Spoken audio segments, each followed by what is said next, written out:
Alasan perceraian Kalina Oktarani dan Vicky Prasetyo diduga karena ada orang ketiga, begini lengkapnya. Sebelumnya Kalina sempat menutupi alasan perceraiannya dengan Vicky, tetapi karena konten sang mantan suami dengan ibundanya, Kalina mengungkapkan alasan perceraian tersebut. Kalina juga sempat menyebut sang mantan suami sedang pencitraan karena konten yang dibuatnya.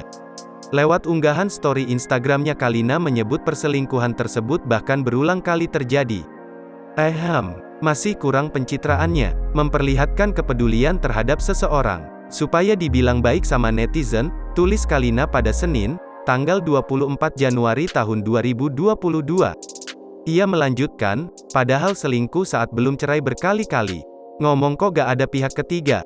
Iya sih gak ada yang ketahuan.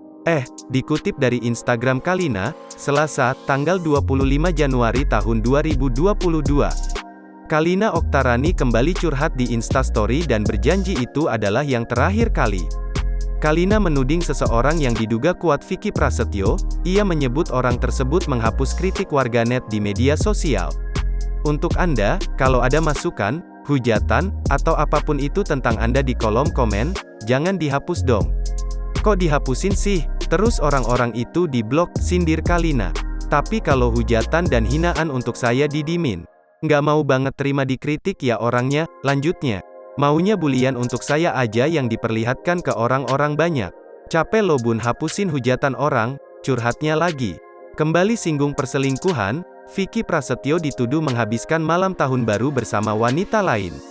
Kalina Oktarani juga terang-terangan menyindir Vicky senang diundang ke banyak TV.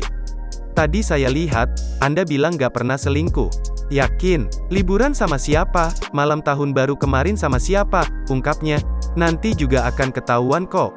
Selamat menikmati undangan ke stasiun TV. Lumayan untuk biaya bayar kontrakan rumah gede, tandas Kalina. Sampai berita ini ditulis, belum ada tanggapan resmi dari Vicky Prasetyo. Lewat Instagram story-nya Vicky diketahui sedang sibuk dengan bisnis baru yang dibuatnya yaitu usaha bakso.